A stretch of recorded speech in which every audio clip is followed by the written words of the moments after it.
What if the problem is not the people you meet, but the patterns you repeat? It's a hard idea to accept, because it feels easier to blame others. You say, I just have bad luck, or all the good people are taken, or why does this always happen to me? But if the same type of person keeps showing up in your life, again and again, then something deeper is going on. This matters more than you think. Because relationships shape your life. They affect your mood, your confidence, your future decisions. If you keep attracting people who hurt you, ignore you, or don't respect you, it slowly changes how you see yourself. And over time, you may start to believe that this is all you deserve. But here's the good news. If there is a pattern, it means there is something you can change. You are not stuck. You are not unlucky. You just need to understand what is really happening. Let's talk about 3 reasons why you might keep attracting the wrong people. First, you accept what feels familiar, not what is healthy. Your brain loves what it knows, even if it's not good for you. If you grew up around people who were distant, critical, or unpredictable, that may feel normal to you now. So when you meet someone who behaves in a similar way, you don't always see it as a warning. It feels comfortable. Imagine this. You meet someone new. They are charming at first, but sometimes they disappear for days. They don't reply to messages. They give you attention, then suddenly pull away. Part of you feels confused, maybe even stressed. But another part of you thinks, this feels familiar. And that feeling can be very powerful. Now imagine a different person. They are kind, consistent, and clear about their feelings. They reply on time. They show interest in you. But instead of feeling excited, you feel bored. Or even uncomfortable. Why? Because it's new.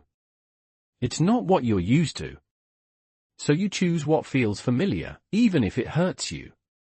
And you reject what is healthy because it feels strange. Second, you ignore red flags because you want the connection. When you really like someone, your mind can play tricks on you. You focus on the good parts. You make excuses for the bad ones. You say, they're just busy, or they didn't mean it, or they will change. Let's say you start dating someone. On the first few dates, they talk a lot about themselves, but they don't ask much about you. You notice it. It feels a bit off. But you also think they are interesting, attractive, maybe even exciting.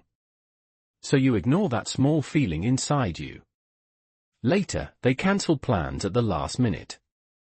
Again, you feel something is not right. But you tell yourself, it's okay, everyone is busy sometimes. Then they say something that hurts you. Maybe they joke about you in a way that feels too personal. You laugh it off, even though it doesn't feel good. Step by step, you teach yourself to ignore your own feelings. And the more you do that, the easier it becomes for the other person to cross your boundaries. The truth is, red flags are not always loud. They are often quiet. They appear as small moments that don't feel right. And if you don't listen to them early, they grow into bigger problems later. Third, you believe you have to earn love. This one goes deep. If you believe that love must be earned, you may feel attracted to people who don't give it easily. Because then you have something to prove. You think, if I can make this person love me, it means I am worthy. So you try harder. You give more. You stay longer than you should. You accept less than you deserve. Picture this. You meet someone who is not very available. They are hot and cold. Sometimes they show interest, sometimes they don't. Instead of walking away, you feel a strong need to win their attention. You send more messages.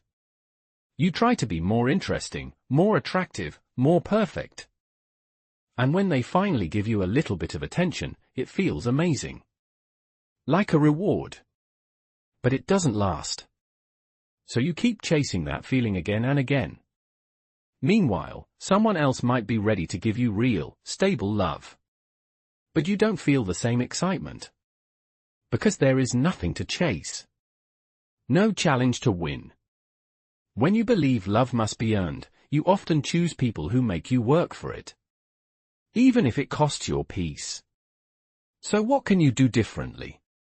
Start by paying attention to your feelings early. Not just the big emotions, but the small ones. When something feels off, don't ignore it. Ask yourself, what exactly am I feeling right now? And why? Also, slow things down. You don't need to decide quickly if someone is right for you.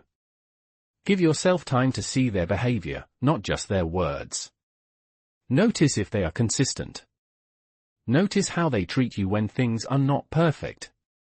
And most importantly, ask yourself a simple question: does this person bring me peace or confusion? Peace may feel less exciting at first, but it is what you actually need. It allows you to relax, to be yourself, to grow. Confusion, on the other hand, often feels like excitement, but it comes with stress and doubt. Try this. The next time you meet someone new, don't only ask, do I like them? Also ask, how do I feel when I'm with them? That small change can help you see things more clearly. You don't attract the wrong people because you are broken. You attract them because of patterns that once protected you, but no longer serve you. And once you see those patterns, you can choose something better. You can choose people who respect you. People who listen. People who stay.